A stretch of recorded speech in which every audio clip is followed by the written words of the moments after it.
What's going on, guys? Thanks for tuning in to another episode of the Ready Gold Standard podcast. My name is Zach Hernandez, and as always, I am joined by my co-host, Matt Llewellyn. Mike Andrews will be joining us a little bit later, but for now, it's just the duo here, and we got a great first game to break down. 49ers beat the Steelers in week 1, 30-7. Absolutely beat the brakes off of them. It was a fantastic game, fantastic way to start the season. Before I toss it over to Matt, if you guys are tuning in on Twitter, head over to youtube.com/49ers Hive and join from there. Now that I got all that out, Matt, how you doing this evening? I'm doing good, man. Looks like Mike is in the waiting room. We'll bring him in. It's damn, man. What a way, right? Worried about getting off to a hot start, worried about, what's going to happen with the 49ers coming out. Again, it's oh, man, Kyle Shanahan, this narrative that they had, these Kyle Shanahan teams, they start out slow. And me and Mike talked about this, and I was like, I don't know, man. In the odd-numbered years, they seem to come out and get dubs, and it's another one of those. So I'm feeling good. Before we toss to Mike, Zach, you were under the weather yesterday. How you feeling today, my man? I mean, if this doesn't make you feel better, what will, Exactly. No, it's good. Good to be back. Good to be feeling better. Must have been something I ate, but luckily that's passed, and I am all good to go. Mike, how you doing? I apologize if my mic volume is low. I've been trying to get it turned up, and I don't know what's happening, but is it okay? Okay, cool. Listen, guys, I'm good. I'm exhausted. I got the glasses on because I don't want you guys to see my eyes right now. But it's been a really, really long day. A lot of celebrating, a lot of, like, boom, let's go. We got it. And then it was like, all right, game's over. Got to get out of the house. But I'm excited. I haven't even done an overreaction show, so this will be like an exclusive. Like, I haven't even done one on my own channel. So I'm excited about this, man. I'm good. The Niners look really good today, so can't wait to break it down. How's everything going on that front with you, Mike? Everything looking up? Yeah, so wifey should be getting discharged tomorrow, they said, sometime tomorrow afternoon. So that is definitely positive, and can't ask for much more than that. Excellent. And then, Zach, quick question for you before we jump right into it. 49ers get a victory today. Does that mean that we are going to, on the socials, see the Zach Hernandez Victory Monday suit? That's correct. Yes, you will. I'm also thinking of starting to call it Dub Day instead of Monday, just because it sounds a little better, looks a little bit off the tongue. It has to do with branding, so we'll see. We'll get it out there. But yes, red tie, gold clip. You guys know how we do it. I like it. All right, guys, let's get into this. Let's see. So the 49ers won 30-7. Mike, you haven't had a chance to do an overreaction show. Instant reaction. What's your take on the game? Oh, man. This game was high-flying. They came out and they looked great right away. And one thing I will say is that I think when you hang on to every snap, every down, the game looks far more grim than what it actually is in any moment. I remember sitting here thinking, like, oh, my God, we really fell apart in the second half. Like, this team didn't finish the way that they were supposed to. They didn't finish strong. And then, like, you step back and look at the score, and it's like, Mike, dude, it was 30-7. Like, what more did you want? And at the same time, it's like, well, you don't want anybody to get hurt. You don't want anyone to get injured. So let's just get out of here safe. We got a nice lead. But then I'm complaining that we didn't get enough points. Like, it was weird. So immediate reaction. Offense looked good. Defense looked just as good. Special teams is still my biggest concern, but I was happy. I was very, very happy.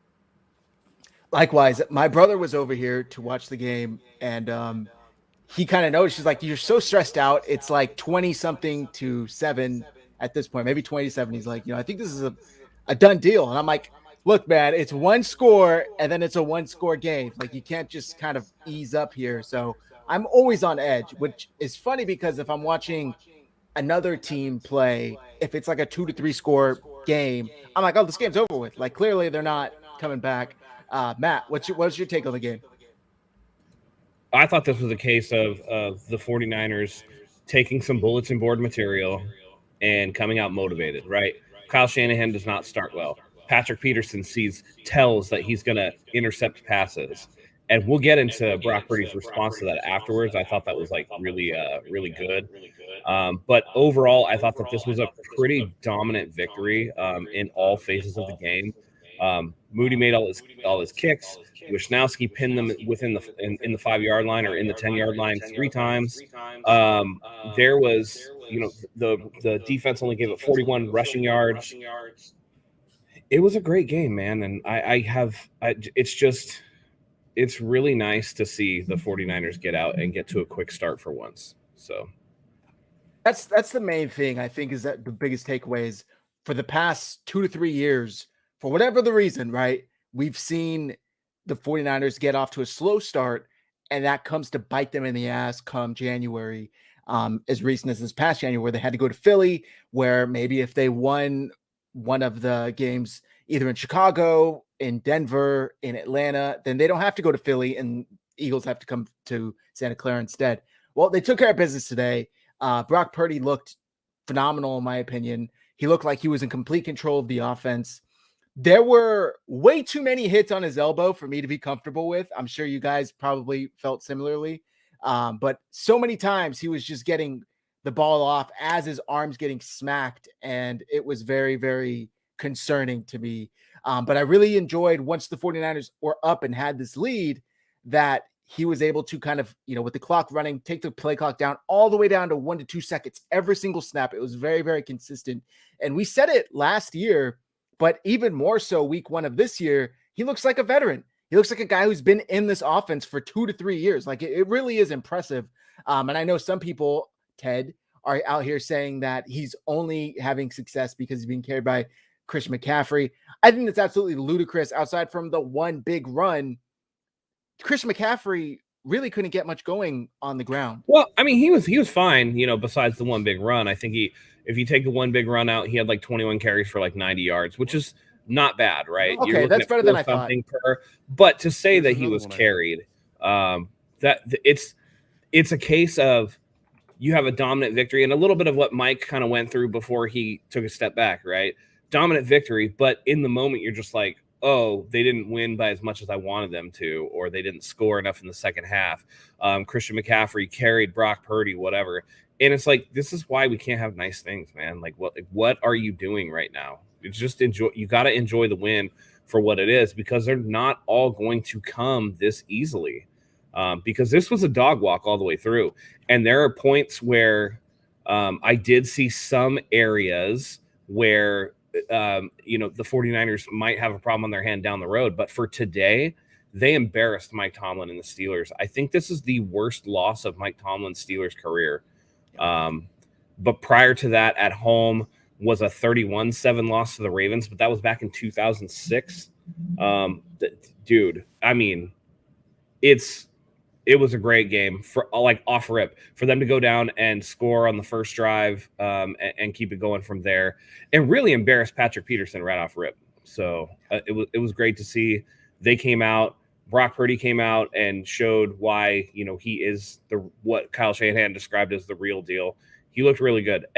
Just about every facet of the game, minus 2 groups, I thought looked really good, and they were kind of Mike, what we talked about last night, the position groups that I was worried about. But Mike, I got to give you credit, man. You called it. First touchdown of the season was a pass to Brandon Ayuk. You called that last night. Beautiful thing to see, man. Like, break that down for us. He looked really good out there, man. His route running is wow. I will say this though. As impressed as I was with Brandon Ayuk, I was and patting myself on the back, being correct about the first touchdown and all that. I was just as wrong about Debo.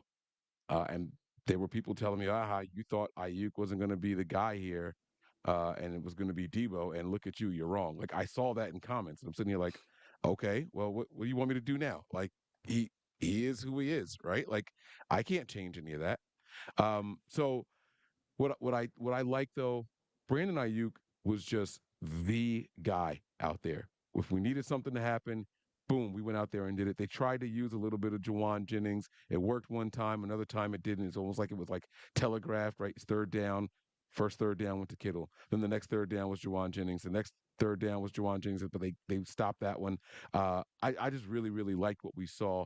But you guys weren't a little worried about some of the performance later in the game, kind of when we got away from the scripted plays on the offensive side of the ball, when we weren't doing the 2-minute drill, like it didn't feel like, oh man, like there were 2 plays in a row, one on third down and the next first down, where TJ Watt not only got to but sacked Brock Purdy, and I was like, oh man, they figured something out. Like no one panicked a little bit other than me.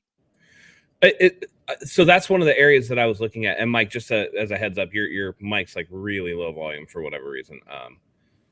But the thing that on those plays was, and what I'm worried about is when you face elite level talent, they're going to expose Colt McKivitz, who to me is not the upgrade from Mike McGlinchey that we were promised, that they made it to seem to be.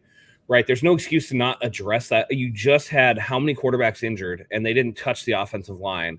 And I know, Mike, your theory was, oh, they got the guy in house. It must be Colt McKivitz. I watched Colt McKivitz today. He looked shitty. Like he looked really bad. TJ Watt dog walked him on multiple plays. And it does concern me. And people are saying, oh, well, Brock fumbled. And it's like, yeah, but he got absolutely crushed from the back by TJ Watt. You know what I mean? Like no blindsided him, nothing there. I don't know, man. To me, that's a worrying part. The other worrying part is I think that defensive backfield was kind of vanilla, particularly Diamador Lenore and Ambry Thomas. I didn't think that either of them played particularly well on that drive that the Steelers scored. Diamador Lenore had an idiotic late hit out of bounds. It's just like little mental mistake. Ambry Thomas gave up 4 receptions before, I guess. I thought they pulled him because of the way that he was playing, but apparently he got pulled because he had a concussion. Isaiah Oliver came in and didn't do it much better. So there are those are the 2 areas that I can see a better team, right? Once we start getting into some of these better passing teams, because Kenny Pickett stinks, let's be real. And they lost Deontay Johnson in the first half to that hamstring injury. But a better team overall, I mean, even a team like the Rams, who went in and cleaned up in Seattle today. Matthew Stafford is far more talented quarterback than what Kenny Pickett is. I have a feeling that some of these cornerbacks could get exposed if they're not careful, and those things worry me. But I'm not panicking. I don't want to panic about anything that I saw in a 30-7 victory. I mean, if we take anything out of today too seriously, we're going to be in trouble, right? Elsewhere in the league, Lamar Jackson, dog shit. Joe Burrow, dog shit, right? Tua throws for 466 yards, looks like a world beater or whatever. You gotta like temper expectations. It's not all going to be right. Nobody expects Drake Jackson, to go out and have 3 sacks every single game, right? Nobody thinks that Bosa's a bum because he didn't get any today. It's, again, let's see what the trends are going forward, right? I think McKivitz is going to be a downgrade, but even then, I'm being a little bit hyperbolic because TJ Watt is TJ Watt. I mean, he's a defensive player of the year. He's going to make a lot of people look foolish. If they go forward, and the Rams, outside of Aaron Donald, who's going to be on the interior, so McKivitz is not going to be blocking him a ton anyway. If the 49ers can get a good game out of McKivitz for the Rams, then maybe we start easing up and trying to game plan for these other teams' strengths. But right now, man, I'm riding high on that 30-7. But by all means, you're right, Mike. It wasn't a perfect victory. There were a couple moments. Matt, you touched on Ambry Thomas and Diamador Lenore. Yeah, especially, right before half, where the only momentum the Steelers had up until that point was on that drive. Like they weren't able to move the ball. I think they had like 200, or the 49ers had 200 total yards and the Steelers had 1. Like it was insane stuff. And right away they start moving the ball down the field and, picking on Thomas. Lenore gets that boneheaded hit out of bounds, adds 15 yards. That was a little concerning to me. I'm just finding out now that Thomas was pulled for a concussion. I thought it also was due to his performance. My main concern was how much Purdy got hit, how much contact he took. I know I mentioned it in my initial kind of take on the game. And I'm not going to put too much on Colton McKivitz because, like you both said, it's TJ Watt. Like, it's bound to happen against even like whoever's playing against TJ Watt. But I think there could have been some plays, especially towards the end of the game when the 49ers were winning comfortably, that maybe could have been called differently. Like, Kyle, do we really need Purdy to drop back and wait 3+ seconds for routes to develop 15 to 20 yards down the field before he can throw the ball? Where are these quick underneath routes where you can just get the ball out? You don't have to worry about your right tackle winning one-on-one versus TJ Watt, one of the best premier, edge rushers in the game. But then people like Grant and Ted are going to say he's being carried by the offense and Purdy's a product of the system. They're going to say it either way, right? So you might as well protect your quarterback and allow them to say it regardless. That was my main concern. I hope they can clean that up. Like Matt said, I'm not too worried about McKivitz, given that not every team has a TJ Watt. But towards the end of the season, I'm hoping he looks a lot better than he did today. Mike, what concerned you the most out of today's game? If you're, yeah, no, I'm here. Sorry, guys. I think is the audio better? Still a little quiet, but oh, it's still low. Damn. Okay, my bad. I'm gonna turn it back up some more then. Let's see. Hold on. Is that better? No. Hello. A little more. I think that's high up as it goes. That sucks, man. I don't know what the hell. I hate new shit. All right. Anyway, I'll just speak up a lot more, and hopefully that helps. But other than the boneheaded plays, you guys missed on another one where we could have got them off of the field with maybe just like a field goal. But there was also the end zone play where it gave them like a 1st and goal or something like that. It felt like they had 40 chances. Yeah, it felt like they had 40 freaking chances to score. Hufanga was so worried about making a big hit that a pick was right there for the taking. There were more opportunities for the turnovers and the special teams. The special teams unit scares the hell out of me. Someone's going to bust a big one. There's going to be a game where we just look terrible out there in special teams. That was probably my biggest concern. I do think that emotions are a part of a game. That late hit by Lenore was really, really stupid. But I mean, if that's the worst of what happens, we get 1 or 2 plays like that a game from someone. I think that's all right. I think that's okay. Yeah. Real quick, I just want to say, and we'll get to this question right after this, Melissa. We also got a super chat we got to get to, but Dre Greenlaw is as borderline of a 15-yard penalty player that I've ever seen. Every single time Dre Greenlaw is making a play on the ball or tackling somebody, I'm like, oh shit, here comes the flag. They're going to throw a flag. And luckily they did it today. But that man plays with this level of aggressiveness that I'm not sure anybody else on this team plays with, maybe not even Fred. And sometimes it bites him in the ass, but today, luckily, it didn't. Let's get to the super chat here from our guy, Chris R. Brandon Ayuk could be the modern day John Taylor. I think that's disrespectful to Brandon Ayuk, to be honest. Oh, okay. What? Damn. I was going to say the other way around. Yeah, nah. I think it's disrespectful to John Taylor. John Taylor got a lot. He fed on a lot of Jerry Rice's. He got a lot of favorable matchups because the defense is worried about Jerry Rice. You can't compare the 49ers clear wide receiver 1 to the old 49ers wide receiver 2. I just think that that's not fair to him.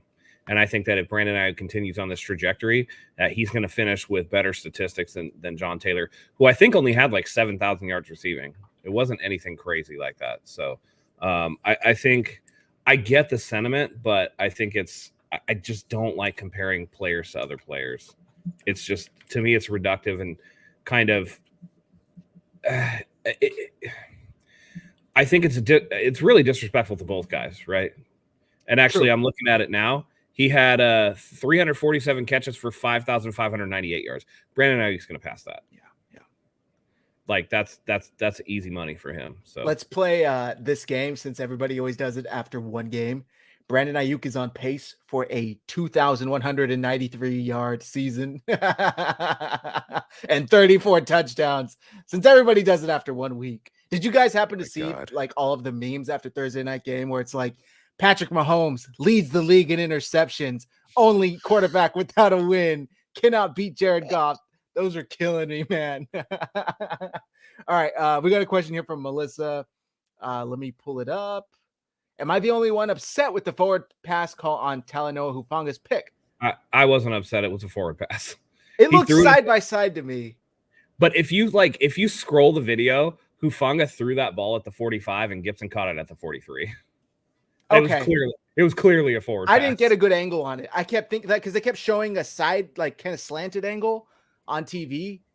Yeah.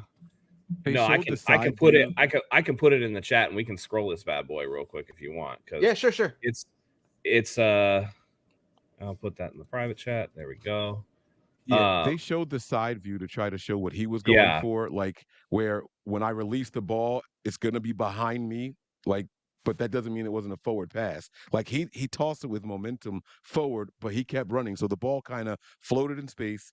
I'm past it now, Okay. and it's behind me, but that's not how it works. So that's why they kept showing the sideways view. So Yeah, that video cleared it up. It definitely was a forward pass, unfortunately. Yeah, if you want to show everybody too, like we can do that. I don't know if it'll get the stream claimed though. So let me see. Hold on. If you don't play it, if you just scroll it.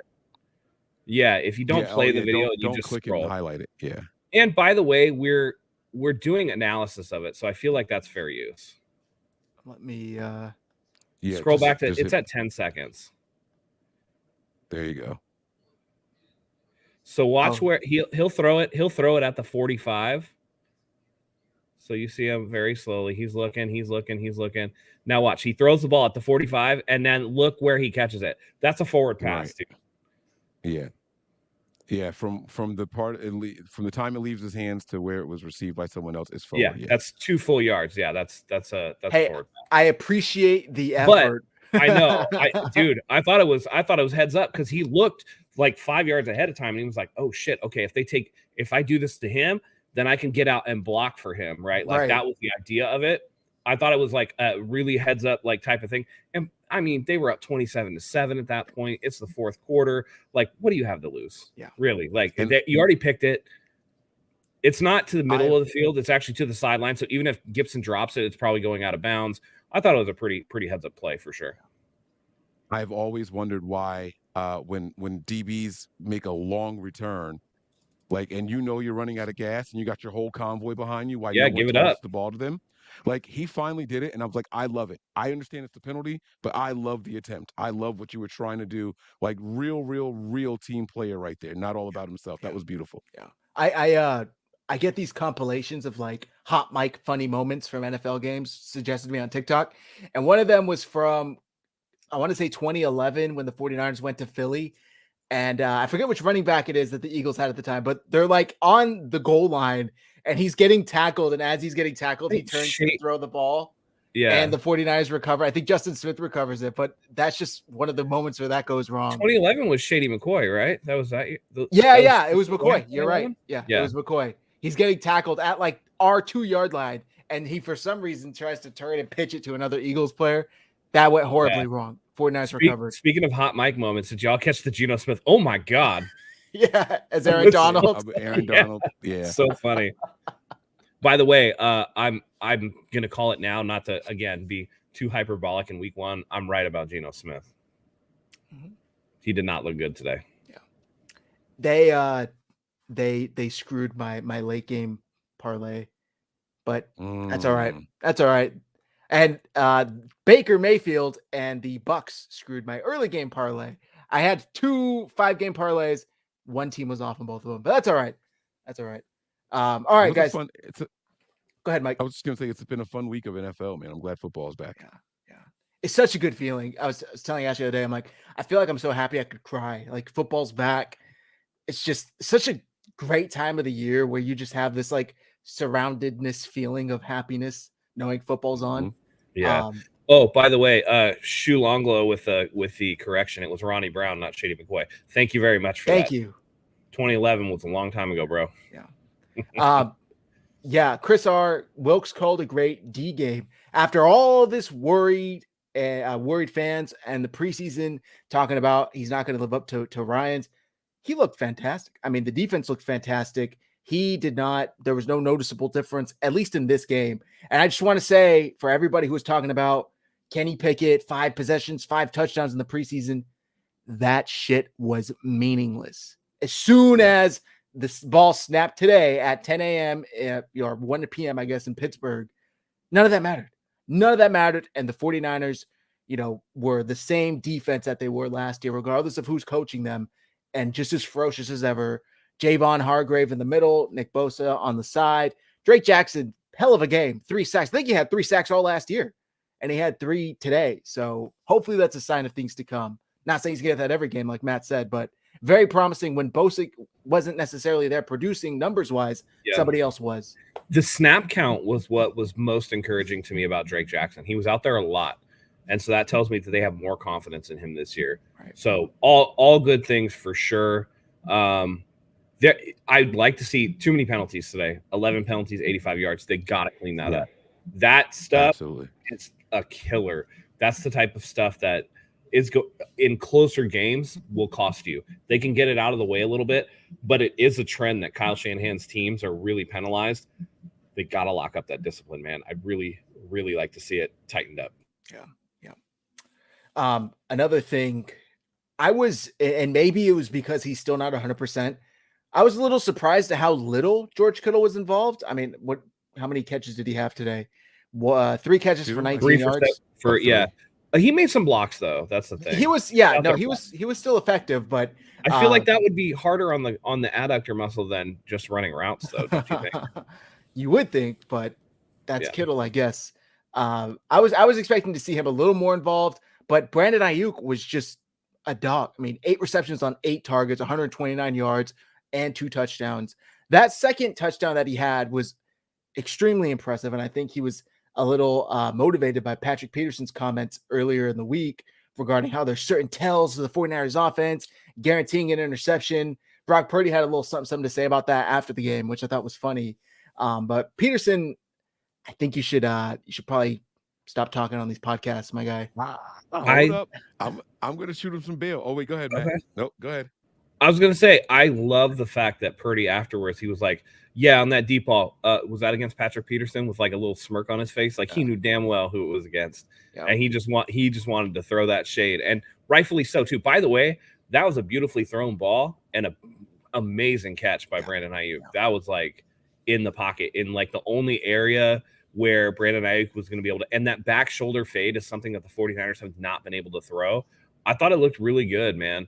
And I know Grant came out and said Purdy didn't look like he had any, like as much zip. I thought he had plenty of zip on his ball. That first touchdown to Ayuk looked really good. It got there quick.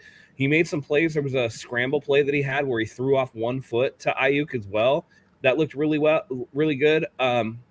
I think that he made some plays, and I thought that he looked really good overall. And I just love the competitive fire that he can come out and be a little bit petty after the fact. That tells me that he's got that competitive juice in him, and that's going to serve the team well going forward. And you can see why he was voted as a team captain when he's got it like that, because that's how the other guys feel about stuff too. Yeah, absolutely. I think I want to give Patrick Peterson a little bit of bail, just a little bit. He almost had his pick. He read a play across the middle to, was it George Kittle? It was Kittle, but technically speaking, he tugged George Kittle's jersey to get in front of him, which should have been a hold. If you watch it back. I'm just saying that if he's going to say that I got to read, I got to tell, and I'm going to get my pick, he almost did it. I would like to give him credit for at least getting there. Can I push back though? I don't think a pass breakup where you hit it with your left out extended like this and bat the ball away, that to me is not a near pick. That to me is just a pass breakup. Oh, he jumped the route. Are we talking about the same play? He jumped the route. He should have come down with that. It was right across the middle. I don't even know how he was ended up covering a tight end unless he was in zone. He was right across the middle, and he jumped the route, but he dropped it. The one against Kittle, he pulled his body. The other one, he had another pass breakup, and Symmetry 7 said it. He had it against Jennings. But that ball was on point. It was out in front. Peterson just made again another good play on it. But he never had both hands in position where he was going to pick a ball. All right. He was asked about it. Those are pass breakup. We have those things. Yeah. He was asked about it afterwards, and he said, no, I don't regret saying that, and I wasn't wrong. The tells were still there. I just wasn't able to get my hands on one. Okay. That's how you feel. Hey, you know what, though? Shout-outs to him for doubling down after getting cooked. Shout-outs to you. Yeah, IU sat him down in a lawn chair on that first touchdown. Yep. His ass was flat with the ground. Peterson was like, oh, he was out of bounds. He had no idea what happened. He had no idea how early Brandon Ayuk had caught that pass. Yeah. No idea whatsoever. So I mean, again, shout outs, man. You got cooked for like 100 yards receiving. It's the whole Trayvon Diggs scenario. That the second you got touchdown, 2 PBUs, but you got cooked. Yeah. The second touchdown reminded me of Brock's first start against Tampa when he threw that touchdown pass to Christian McCaffrey right in the front corner of the end zone that McCaffrey bobbled and then caught.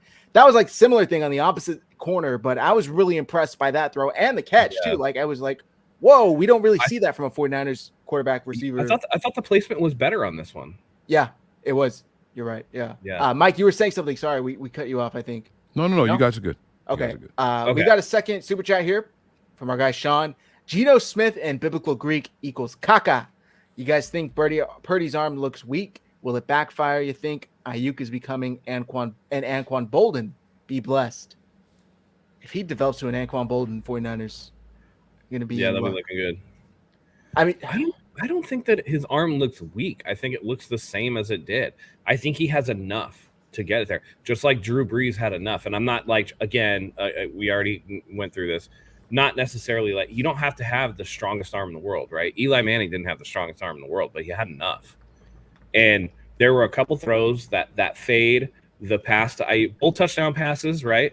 The second level throw where he scrambled out and kind of like threw off of 1 foot to get to Ayuk. There was one where he scrambled out to the left, turned his body real quick and fired a throw to Deebo Samuel. And it was a little bit behind Deebo, but it got there quick. And the thing is, in all the situations where the ball placement wasn't perfect, it was a catchable ball. Like Deebo came down with that catch that was behind him, right? And it wasn't, again, maybe a different quarterback that ricochets off of his hands because he throws it too hard or whatever. I think he has enough to get the ball where it needs to go before defenders, really can make a jump on it and, kind of break them up. But overall, I thought, he has the same arm strength last year. I don't know if it's stronger, but I certainly don't think it's weaker. We just got a huge super chat from Gray Fox 198. Thank you very much, Gray Fox. Appreciate the support. He said, "Hi, fellas. Great team win. I was worried about Wilkes, but he called a great game, but still worried about kick return coverage. If I'm not wrong, we're going to be first team in the NFL history to have back-to-back home openers, Levi South and OG Levi's." That's hilarious. Thank you very much for the contribution to the show, Great Fox 198. Your viewership is appreciated as always. I agree. Kick return coverage was a little dicey there. It's something that the 49ers have been dealing with. Seems like forever, to be honest with you, since Hightower was here. And I hear Haberman and Middlecoff screaming Hightower in my head just as I say his name. But it's unfortunate that they're not able to clean this up years on into this system. I don't know what it is, but they just struggle in that area. Mike, do you have any thoughts? Yeah, and I like that Gray specified the kick return coverage because I complained about special teams a couple of times. It wasn't anything in the return game. It wasn't the kicker. It wasn't the punting. Actually, kudos to the kickers. They were both phenomenal today. Both of the kickers were spot on, phenomenal. We had a punt inside the 5. We had another one inside the 10, and Moody didn't miss a thing. It was my concerns were specifically on the coverage units, and that's where I worry still. And there was a huge heads-up play in special teams today by McLeod, where the ball looked like it may have hit somebody. He was given the clear out signal, and the ball looked like it bounced off of someone, so he just grabbed it and went, and it was probably one of his bigger returns. A great, smart heads-up play by him there to not leave it the chance and let them get that ball back. The special teams unit, for the most part, was actually good, minus the coverage units. Those coverage units make me nervous as hell. Yeah. And again, going back to preseason didn't really translate to at least week 1. The worry about the kicker. Jake Moody looked fantastic today. Mitch Wishnowsky downed how many punts inside the 5-yard line, inside the 10-yard line? Like, they were both on it. They were both money today, and it was really, really impressive to see because I was myself worried about that going into today. Even Big Heck. How about Moody, man? He looks great. I said a really corny joke in the chat. I said he was in a good mood today, and the guys kind of gave me some shit for that one. But that's all right. Hey, you know what? That's a dad joke. Stop. Me and Mike appreciate that. As fathers, we appreciate that type of humor. So good for you. Yeah, somebody else posted. I think it was Guy Haberman posted. Like Moody just must like the bright lights. like preseason obviously doesn't mean shit. And it didn't mean shit either way, right? Like Moody looked like he was shaky in the preseason, and Kenny Pickett looked like he was going to be a world beater or whatever. And then the complete opposite was true for both of them. Yep. I thought Moody looked really good. He looked very calm out there.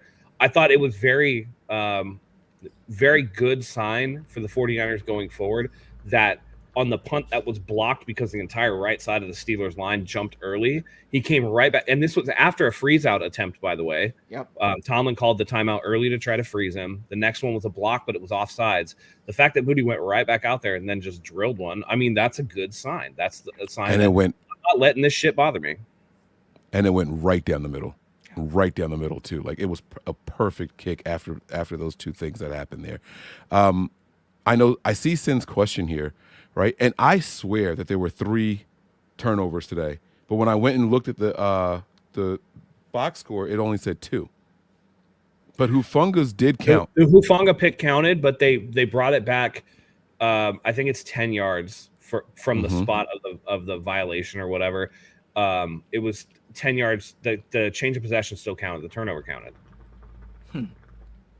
I know Fred dropped an interception that he should have had. It was right in his hands. Well, to be fair, that ball was so behind the receiver that it was also behind Fred Warner. Yeah. So, like, that was a terribly thrown ball. But, yeah, I would have loved to see Fred come up with that kind of thing for sure. Yeah. And no, Kurt Sampson, we're not seriously entertaining people. It just needs to be said because these people are influencers on X or social or whatever, and it's getting old. Yeah. This is why we can't enjoy nice things, because of people like that. Can we also just talk about how, speaking of Purdy, how important it is that this dude just appears, and I'm going to knock on wood here, but doesn't turn the ball over much. Like, this is another game. Kenny Pickett had 2 interceptions, 1 interception? 2. And Brock Purdy had none. I mean, even in the playoffs last year, other quarterbacks turned the ball over. He didn't. Like, it's just so vital to this team's success. To be fair, he did have the 2 fumbles, and that to me is a little concerning. That ball security, he's got to like up that. But again, TJ Watt versus other guys, like TJ Watt is going to be an elite guy at doing strip sacks, and maybe, you know, in the future he's getting sacked. That's not necessarily the case, but yeah, he did have the one lost one. I got worried on the fumble he recovered behind his back. Yeah, that one freaked on me his out, butt. man. Yeah, he had that his was the arms butt in. Fumble recovery. Yeah, and when they showed the close-up, it looked like TJ Watt was actually pulling at his fingers, and he got up and started shaking his hand out, and I'm like, oh shit, here we go. But I think it was just because TJ Watt was like pulling his fingers back.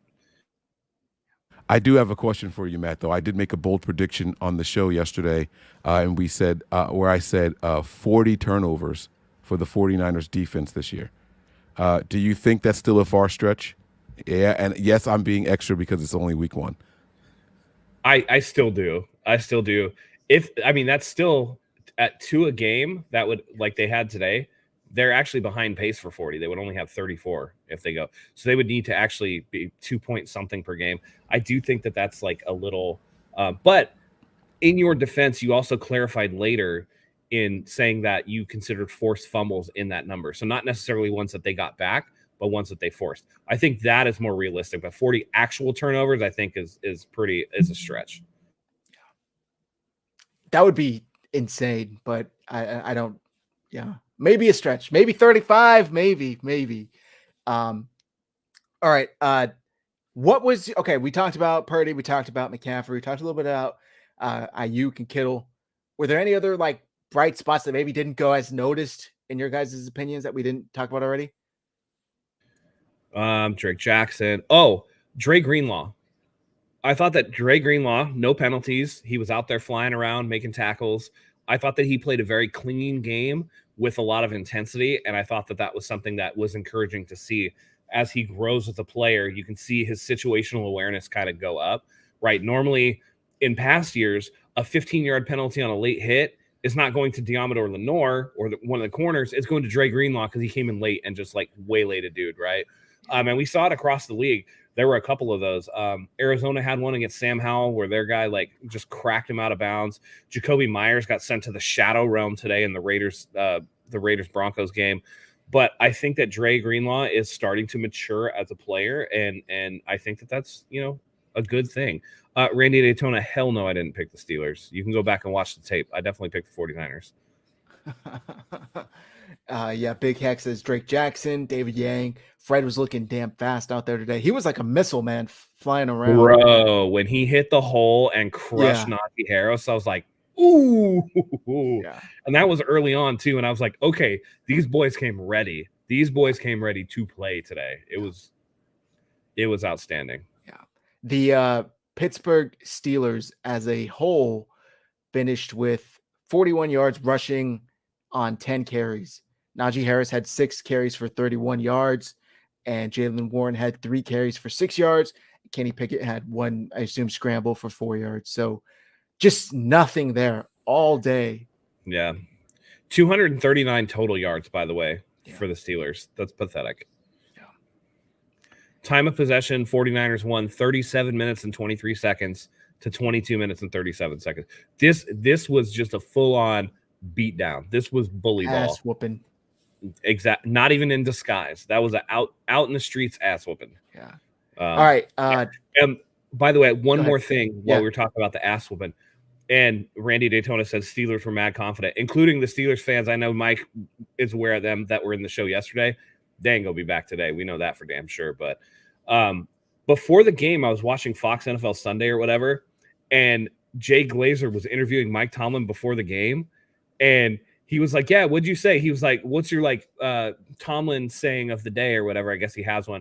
And he was like, just put a smile on your face. There's nothing that can make us feel bad about themselves. And then they went out and played like that. And I was like, apparently the 49ers beg to differ, sir, because I can't imagine you went back to that locker room and found anything positive to pull out of that game. They got dog walked from day one. The only person who feels at least any part good about themselves is TJ Watt. Everybody else was trash. Yeah. So they got a long season ahead of them if they keep playing like that. But 49ers came out possessed and a great start to the season. They got to keep it going next week. Yeah. Quick question for both of you. Would it be an overreaction as of now to say, in order for the 49ers to be like legitimate Super Bowl contenders, compete with the best of the best and win it, they need to trade for Colton McKivitz's replacement, like before the trade deadline, like a veteran, another lineman? I don't know who. I haven't even looked at who could possibly be moved, right? But go pull Taylor Lewan off the Bussin' with the Boys podcast and switch him to right tackle. It might be better. But do you guys genuinely think that they could do it with Colton McKivitz, or is he that big of a liability moving forward? Mike? I don't think he's going to be that big of a liability. So I was talking to Tony about this. We're watching the game, and he showed me something where when Watt was lining up like on his outside shoulder, he was non-existent. Watt started lining up a lot wider, so it forced Colton's kickbacks to be a little bit deeper and all, and he just used his momentum of the kickbacks, and that's when he really turned it up. He'll get better at those things. He's got to just play more. I don't think that we should panic just yet. Now, if this is a trend that happens and he's struggling like that against everybody who decides to play out a little bit wider on him, then maybe, and I know the team will do things. They'll kick people over there to help out and things like that. But I don't know that we should be at that mode just yet. Okay, Matt, what do you think? I think it's too early. I think Watt, again, like I said, is such an elite level player and is going to make mid-game adjustments like that.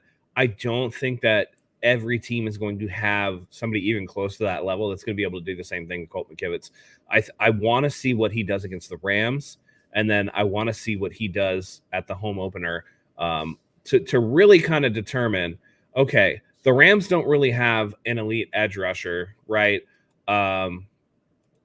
I want to see how he does with that going forward.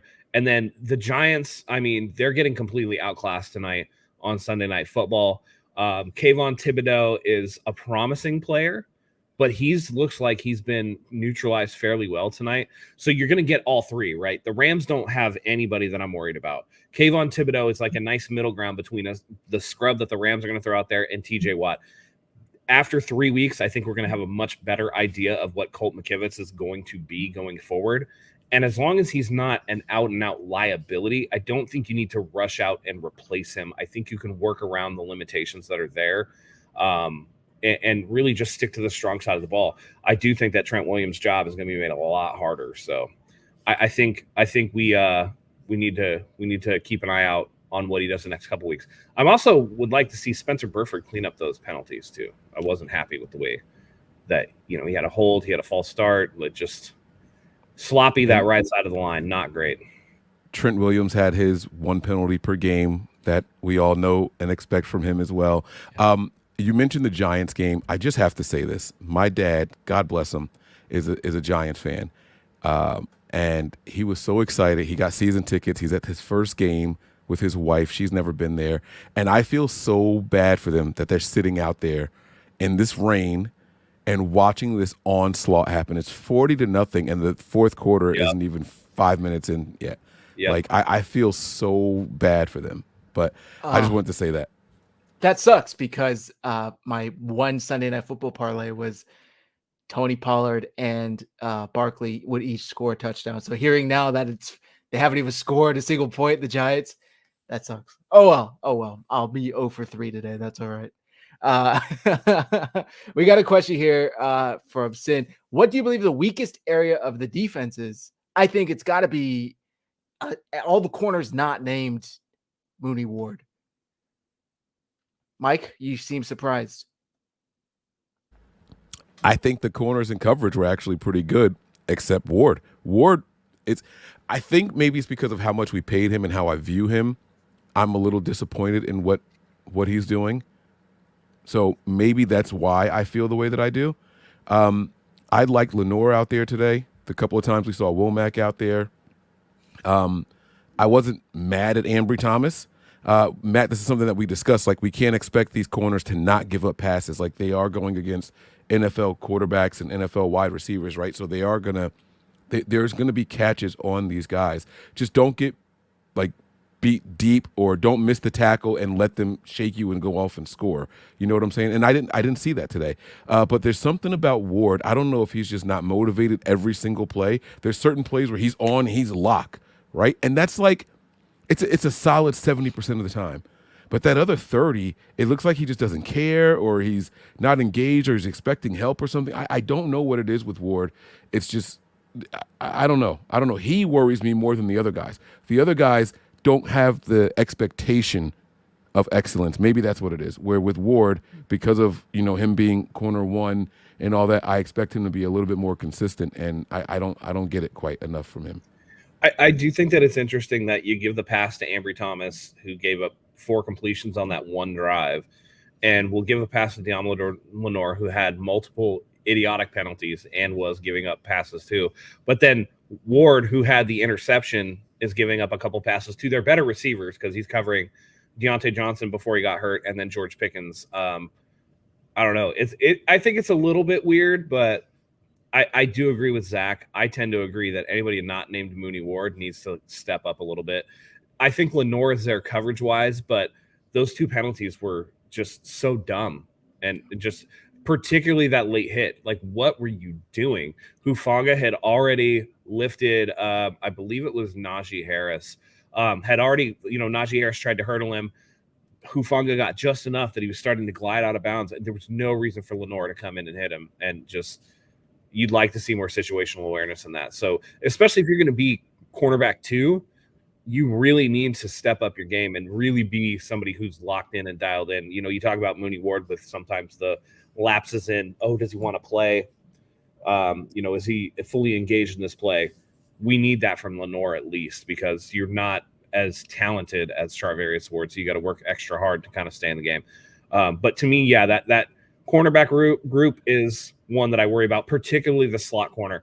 After Ambry Thomas left, I was not impressed by Isaiah Oliver either. He just continues to look like somebody who they paid to come in and, just be Steve Wilkes' friend in the position room. I just don't get it. Yeah. Couple things real quick. I see this comment from Sugar Not. SMH Niners fans always bitching. I'm not sure if this is in relation to something in the chat that I didn't see, or to us talking about constructive criticism on the game. If you're looking for a show that's going to come out here and tell you, even though the 49ers 137, there's absolutely nothing they can clean up. Everything was peachy, no problem at all. They played perfectly in all aspects. This is not the show for you. We will discuss things that they did not do well, even if they won by 3+ scores or whatever the final score was. We're still going to talk about what they can improve on, because every game, nobody plays perfectly in all aspects of the game. No. And in a catastrophic game where nothing seems to be going right, we'll pull positives out of that too, when everybody else is looking bleak and all that stuff. But we're not here to blow smoke up your ass. We're going to call it like I see it. I can see a scenario where if Colt McKivitz plays against elite level edge rushers like he did against TJ Watt today, that could become a problem once we get to the Micah Parsons and the Chase Youngs and the people like that. Then all of a sudden it becomes a problem. So looking and identifying something that has potential to be a concern is not like complaining about it. It's being objective in analysis and looking at where this team can improve. Now, if we're looking at a team that only gave up 230 something yards or whatever the case was, right? It is, yes, being nitpicky, but we're trying to just explore areas where the team can get better and not just sit here and slather the team in just overt praise all day long. That gets old. Just like complaining about everything gets old. We've given you a lot of positives tonight, and we're just looking at areas. And by the way, we're responding to a question. That's the best part about it. It's not even us just making this stuff up. It's we were asked a question by somebody, so we're answering it. And, so funny. And we started the show with saying, like, microscopic looking, like it's like, oh my God, we're panicking. And when you step back, it's like, dude, we won 30-7. Like, you know what I mean? Like we literally started the show saying that. So I don't know. I guess it's like, oh, we won, we're going to the Super Bowl, and then when we lose, it's like, oh, fire everybody. It's not one extreme or the other. There's positives in every game. There's negatives in every game, and we usually try to discuss them all evenly. Yeah. So, and I don't know if that's for us, by the way, not to single you out, Sugar, not just your comment. I saw you could be referring to something in the chat, just so you know. Yeah. And there was another one in here too from Kurt Sampson. He said, it's so weird to be a 49er fan. We're the only fan base in the league who finds so many little things to be mad about. And I just want to say that applies to a lot of other people out there. We're not mad about anything, but it's, if we're not looking at this at a granular level and really exploring as fans of the team, what they can do better, what they did well, what they can do better, then we end up being the Stephen A. Smith who highlights a player who doesn't even play for that team anymore to go out there, right? It's how Colin Cowherd lists RIP, the late Dwayne Haskins on his quarterback list that like is never going to win a Super Bowl. And it's like, well, yeah, he passed away, man. Like, that's not paying attention to those type of things and being too like blasé about what we do leads to those type of moments. And I never want to be that guy that, says something so blatantly horrible. And we get stuff wrong all the time, but you guys correct me, we correct anybody else who's wrong, we figure it out. You know what I mean? So overall, honestly, we're grading this a really good game for the 49ers. We were asked a question, we're answering it honestly. Matt literally said, Zach, I know you were under the weather, but if this game doesn't make you feel better, I don't know what will. Come on, man. Come on. Question here from I saw in the comment, I just missed it, but are you guys concerned here from Yafi? Did they overuse Christian McCaffrey? Were you guys concerned that he had a little too many touches today? I was asked that earlier too. If I was concerned they were going to run somebody into the ground. He had 25 touches today. I think that's on par with what they did last year. I do think that in a game that was so out of hand that they should have brought in somebody else. I think that they rode him a little too long, but it does concern me a little bit. I didn't see him take any blatant hits though, like big hits. It was all just, normal tackles and things like that. I think he does a good job. My bigger concern is Elijah Mitchell, 5 carries, 10 yards. He did not, at least for one day, did not look like what Mike has always claimed, that he's the better runner of the football. Today, Christian McCaffrey was far more efficient with the football. I wonder if he's still trying to round into shape, and that's why Kyle, knowing that, tried to play, put more, touches in McCaffrey's hands. It's concerning to me, though. I'd like to see Elijah Mitchell get more than 10 touches, you know what I mean? Or, excuse me, more than 5 touches. My fantasy team would too. Sorry, I haven't seen the box scores yet, but I mean, Christian McCaffrey was. I mean, I do remember him having a 10-yard run or 11-yard run, and then there were a bunch of like little 2 and 3 yard runs as well, and then there was that one big one. So his numbers are going to look great in the grand scheme of things. I mean, he had a 65-yard touchdown run, but I feel like the Steelers' defensive line is good against the run. I feel like the Steelers' defense is pretty good against the run in general. So I'm not even in full-blown panic mode yet about even Elijah Mitchell. You know, if that makes any sense. I just think that the guys were playing their game. You know, like if you take away Christian McCaffrey's one run for 65 yards, what is he at 21 carries for 90 yards or something like that? 90. Yeah, it's still he averaged 4.1 yards per carry. He was at without that one 21 carries for 87 yards, which equates to 4.1 yards per carry, which is good. Yeah. I think that maybe Elijah Mitchell is trying to still get up to speed. And at the same time, I was a little surprised that TDP was inactive today and that Jordan Mason got no run. Like, you want to see a little bit more mix up. 25 touches is a lot for him, for sure. Yeah. Especially long term, but all right. That is what it is. Was there anything in this game that concerned you moving forward as quickly as to next week versus the Rams? Something that, you know, the Rams should be able to take advantage of, or there really wasn't much, you know what I mean? Like I'm just trying to think next week versus the Rams, just a quick preview of that.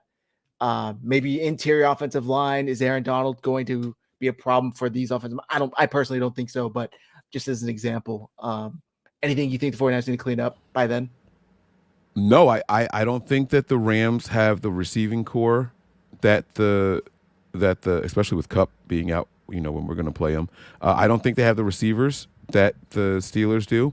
I think Matthew Stafford is maybe a little better than Pickett, right? So, in the run game, I would probably give the nod to the Steelers running backs over what the Rams are doing.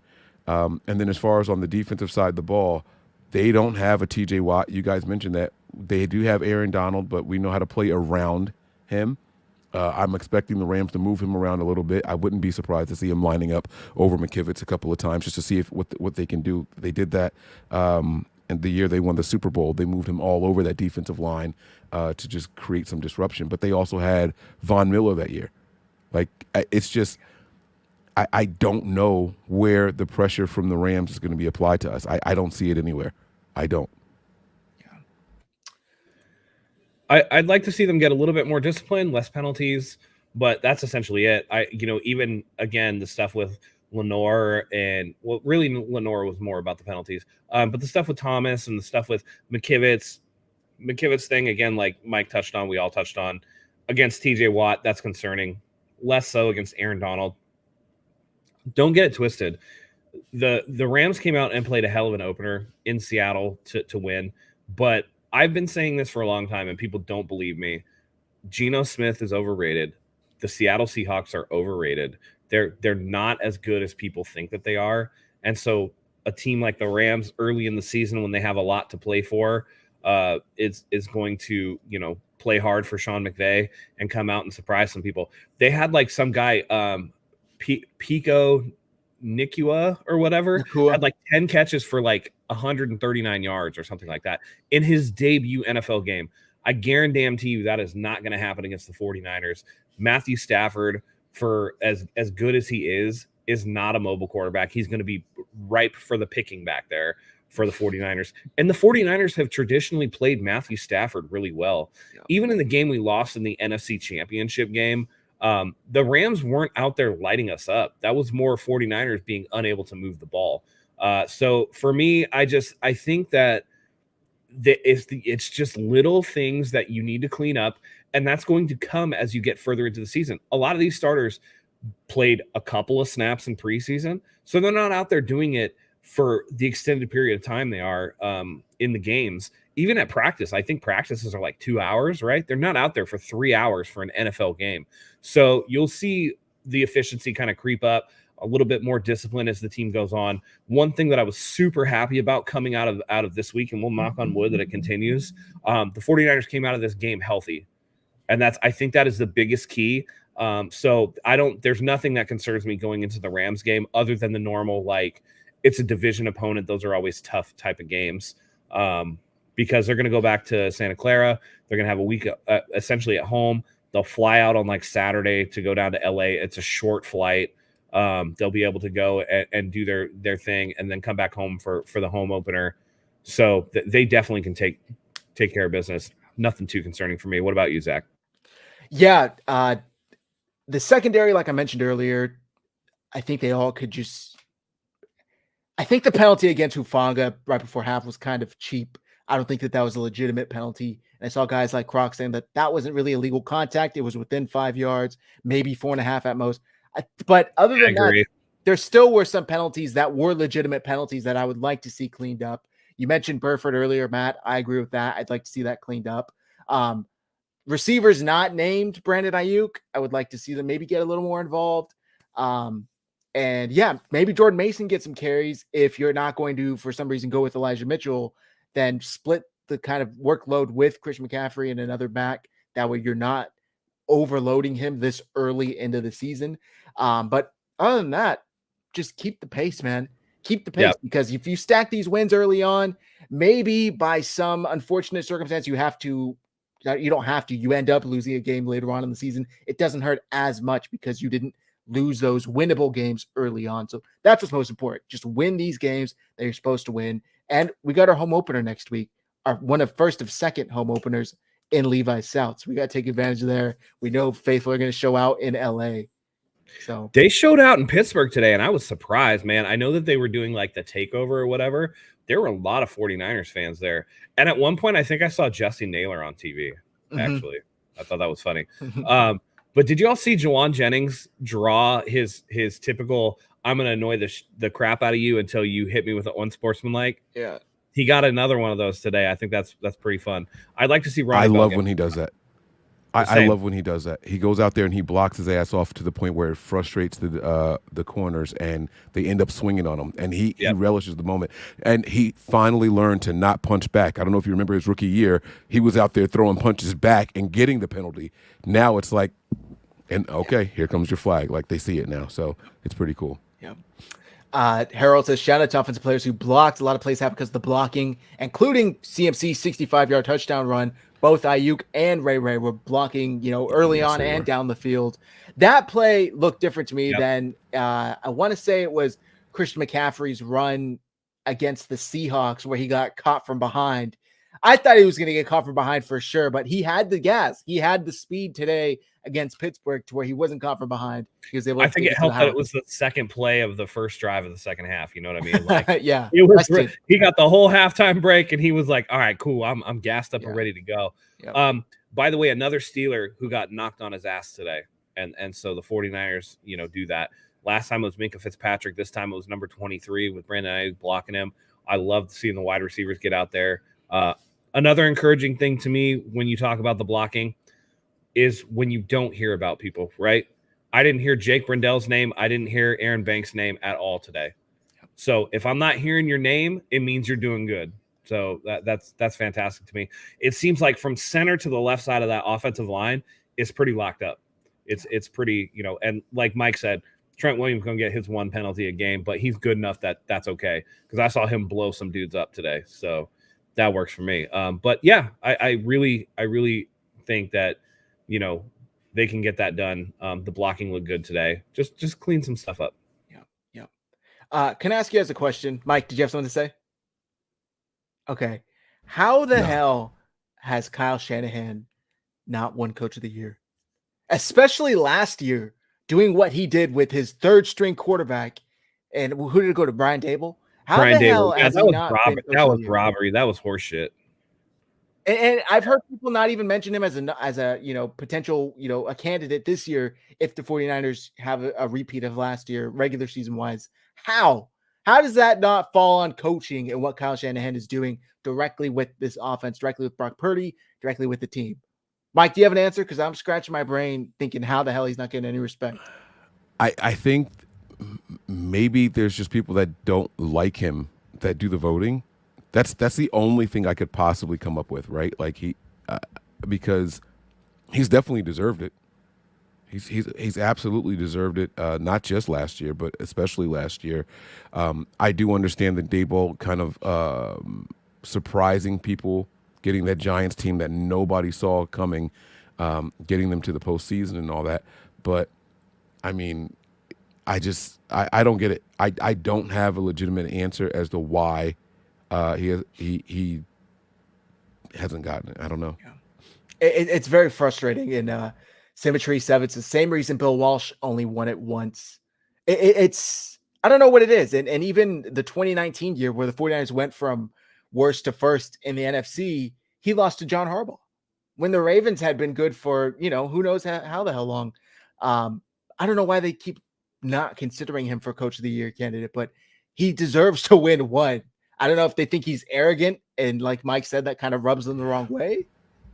Or here's another thought. Maybe they don't credit his coaching. Maybe they look at it as, yeah, your team is just stacked, dude. You're just out there, and it's easy at this point. Maybe that's how they view it. That's the only thing I could think of. You have the most Pro Bowlers and All Pros on your roster. Like you damn near have an all-star team. Like you're not doing much of anything special out there. Daboll did it with what he did was special. Like he had Daniel Jones out there, and I don't know. Maybe that's it too. It's unfortunate. Matt, you have anything to add? Yeah, I think it's ironic that he doesn't get the votes for Coach of the Year when the entire media slobbers all over him about how he's like this offensive genius and he's like a great play caller and this. But then when it comes time to actually acknowledge him with those type of accolades, they go, I don't think so. And it probably is because he's a little bit prickly and he can be standoffish. And I think that turns off a huge portion of the national media. And unfortunately, they get a say in that type of thing. And I really do think he got hit by the East Coast bias last year. The Giants became relevant, New York, blah, blah, blah, blah, blah. I just thought that it was pretty ridiculous considering the 49ers were above the Giants in the standings and playing again with Brock Purdy, their third string quarterback of the year, and going in there and almost catching Philadelphia for the number 1 seed. That should have made it easy money for Kyle Shanahan. But I feel like if the 49ers take care of business this year, it'll almost have to be like it'll have to be like a makeup year, right? Like I don't see anybody else taking it from him if the 49ers do what they're supposed to do. Yeah, well said. Last stop before we wrap up here. I think today shows that if Brandon Ayuk was the featured player week in and week out, he would easily have like 1,400 yards. Like he would have. I'm not going to say Justin Jefferson like numbers because I don't think there's anybody on Justin Jefferson's league right now. Tyreek is maybe close, but he would be a top 10, top 5 receiver in the NFL if he was featured. Which, going back to that draft class, it's crazy to think that outside of Justin Jefferson, he's arguably the best.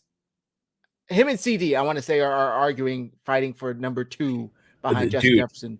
That wide receiver class was really, really good, though. Like I think that's a lesson to take out of that. That whole class was really good. Yeah.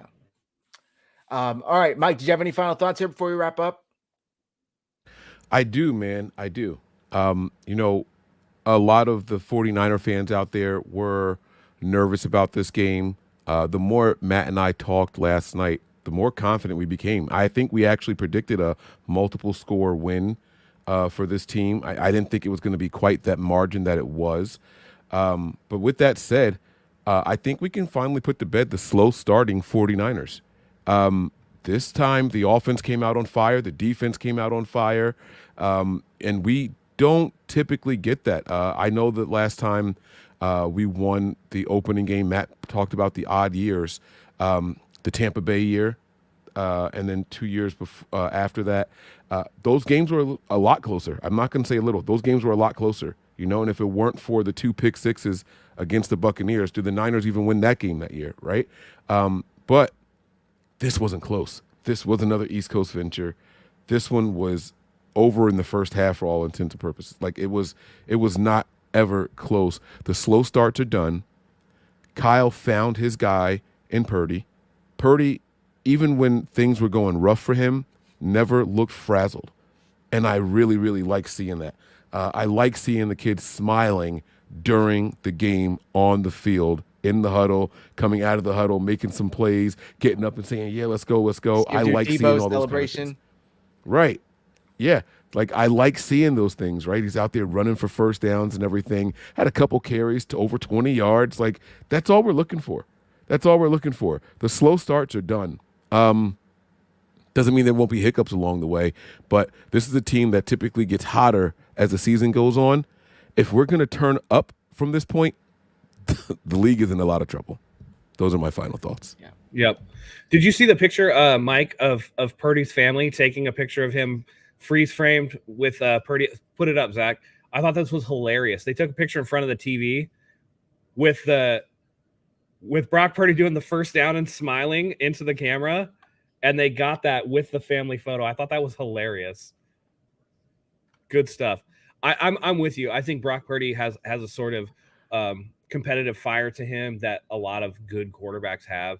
And I'm not trying to overstate what he's going to be, but I think he's on a very good trajectory. And I liked what I saw out of him today. Haters be damned. Y'all can think whatever you want. But the fact of the matter is the dude does what he's asked to do and does it with a certain level of swagger that we haven't seen, even from Jimmy. Jimmy made things look harder than they needed to. Brock, even in difficult positions, makes things look a little easier than I think Jimmy Garoppolo did. So I'm very encouraged by what I saw out of him, particularly after not having an offseason at all. He came out and he got off to a quick start. I think he was like 12 of 15 with 2 touchdowns in the first half, like looking really good, very efficient. So very impressed, man. Yeah, agreed. And I want to say, I think it's clear by now, and if it wasn't clear, then today definitely solidified that Brock Purdy is by far the most elusive quarterback Kyle Shanahan has had since he's been here with the 49ers. Seeing him shake off some of these pressures and would-be sacks is like still mind-blowing to me because I don't realize he's as athletic as he actually is. I know that they love to throw out that term sneaky athleticism when it comes to like white players, but he truly does have that, like you're like, oh shit, he's quick. He was able to sneak out of a couple sacks, a couple tackles for losses, and able to either get the ball still to the target or throw it away. And I appreciate that. And, going back to last season, I think it was against the Commanders where he was getting pressured and he was running around. And instead of trying to flip his hips, he does a 360 to get enough torque on the ball to get it out and throw it away. It's just stuff like that like really is improvisation and elusiveness by Brock Purdy that we haven't had from other quarterbacks since Kyle Shanahan's been here. So it's really, really cool to see and just watch him develop, watch him turn into what we hope is the franchise quarterback for the 49ers, because I'm still thinking it's too early to say that for sure, but it's very, very promising. Mike, you got any final thoughts? Sorry, I think you already shared your final thoughts, right? Oh, I think your shirt is hilarious. I'm sorry. It looks like Christian McCaffrey is wearing a diaper from the angle that we're in right now. And I have been thinking that the whole time. I get it. I knew it was the white pants, but just right there, that view. Somebody like screen grabbed this and tweeted to us. I thought that looked hilarious, man. I'm sorry. All right, I'm done. That's hella funny. All right, Mike, I'm sure the fans already know, but let them know where to find you. You guys can find me over on Nothing But Niners, and hopefully there were. I don't have an opportunity to see the counts or anything like that, but hopefully there were more viewers in here because we have been trying to make sure that people get here for these kind of shows. Once the season kicks off, that is going to be it. You won't see the dual streams here, but you guys can find us Nothing But Niners on YouTube and Patreon.com/NB9ERS right down there at the bottom. Thanks as always, Mike, for tuning in. I know it's late. Are we doing chat packs tonight? Oh yeah, let's pull one up. Thank you. I'm not trying to, I just was wondering. No. I always forget. If you guys want to maybe share a quick prediction for next week while I find a good one. I'm sorry, what are we predicting? Just any quick prediction while I find a good chat pack to pull up. Oh yeah. Yeah. We're going to be 2-0 after next week. Nick Bosa has his bounce back game and has more sacks than what Drake Jackson did in this one. Ooh. Ooh, that would be 4 sacks, brother. Yes, sir. 4 sacks and a forced fumble. Hey. Jim Everett, I appreciate you coming in here and talking your stuff. We'll see what happens next week, brother. You better bring that same energy after we invade Levi South, my friend. Yeah, I don't see, technically the Rams are in first place, but I don't see how they match up well with us. I just don't see it. They don't have a great running game. Their wide receivers are worse than what the Steelers' wide receivers are. Again, I don't want to overreact after week 1, but I think Pete Carroll has to go back to the drawing board and be like, "Ooh, what are we doing?" Yeah. All right, it's so funny that the people who got a lot of money didn't show up, right? Including Nick Bosa, right? And it's not a knock. I didn't expect a whole lot. To be fair, dude came in on like Thursday. But, right, that's what I was gonna say. Like I didn't expect a whole lot from Nick Bosa. I was happy that they had him exactly. They said between 30 and 40 snaps. He got 34. But where were the other players around the NFL that got the big money during the offseason, right? Joe Burrow. Oh, Joe Burrow looked trash. I will say Javon Hargrave got a sack today. Got his first sack with the 49ers. So he's off to a good start. Yes, he did. Yeah. All right. So chat pack time. If you could uninvent any past invention, which one would it be? Consider all the ramifications of eliminating this invention. So any invention, but you have to consider all the ramifications down the line. And if you guys have an answer in the chat, please send in what you would uninvent if you had all social media. Took my answer. Why? Social media. Why? Because I think that it's done more damage than any nuclear weapon in the history of society. It's made people's attention span less. It's made them want to explore less. It's made the discourse worse. It has made people think that they are entitled. There's all this fatherless behavior out there on the internet. All these young girls need to go the fuck to school and get off of TikTok and Instagram and all that shit. Don't be on OnlyFans. Listen, I got a brand new baby girl, and if my baby girl ends up on OnlyFans, it's because I didn't do my job as a father. You know what I'm saying? But it makes it hard when people tell you you're too thin, you're too fat, you're this, you're that, you're not good enough. And I just think that while the perks of being able to open up Twitter or Instagram and see instantly, right, what's going on in the world and getting the news, I think that the risks and the downsides outweigh the benefits of what we've gotten. And I think it's just made the world a more callous place, a less compassionate place. It's too easy to be anonymous. And so I would love to just go back to when we had a sense of community, when we were able to talk shit about people and not make them feel bad to their face. Let's go back to being two-faced snakes in the grass in our own fucking homes rather than coming up online and just talking shit to people. You know what I mean? Does YouTube count as social media?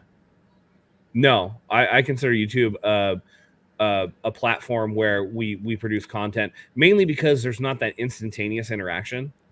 Gotcha. You know what I mean? Okay, so I see what you're saying. I could put something on Instagram and somebody could like it 100 times, right? And if it's not a mentally healthy sort of thing, I see, you can see those likes and be influenced by that.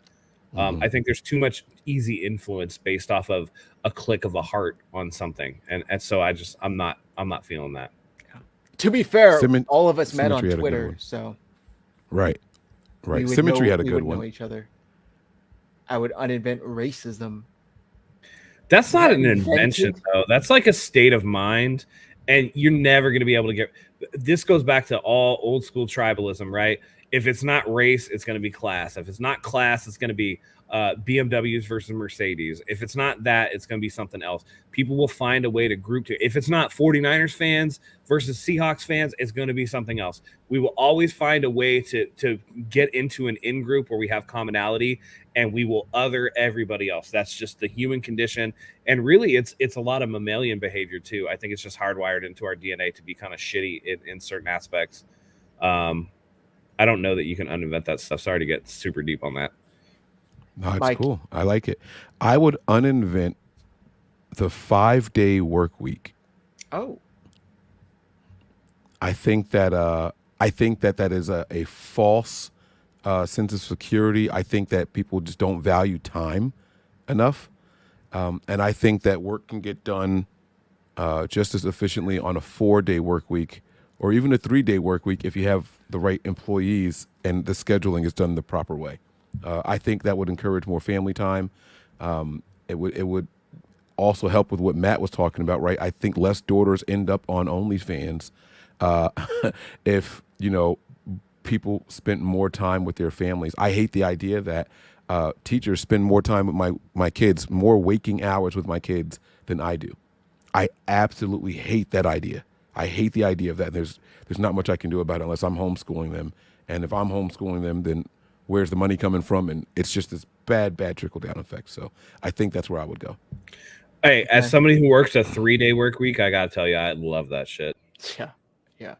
Now, the days are long because I work 3/12s, but it's pretty nice to have 4 days off, especially if I can front load 1 week and back load the next week. Then I got 8 days off to take a vacation and not have to take vacation hours. Yep. All right. For me, I would probably uninvent cigarettes because I think they're absolutely disgusting. Kill a bunch of people, give a bunch of people cancer.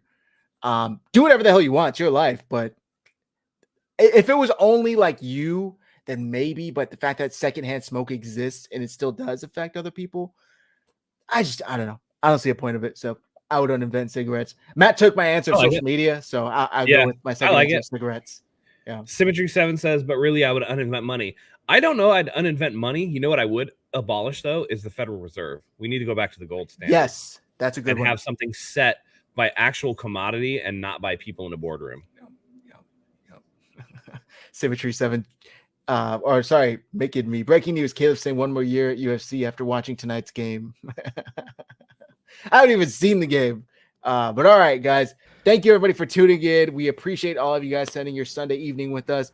49ers won 30-7. We will be back later in the week to preview the 49ers Week 2 game in Levi South against Los Angeles Rams.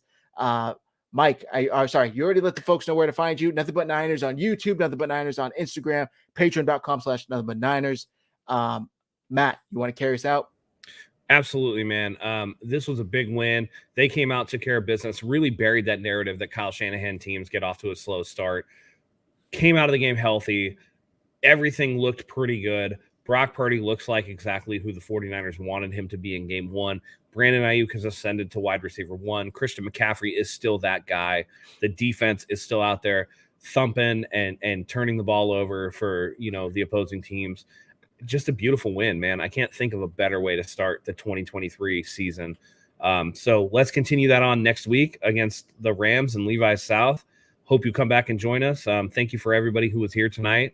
Thank you, Mike. Thank you, Zach, for being the host with the most. Hope you all feel better. Hope everybody's safe, sound, happy. And with that being said, until next time, everyone, go Niners.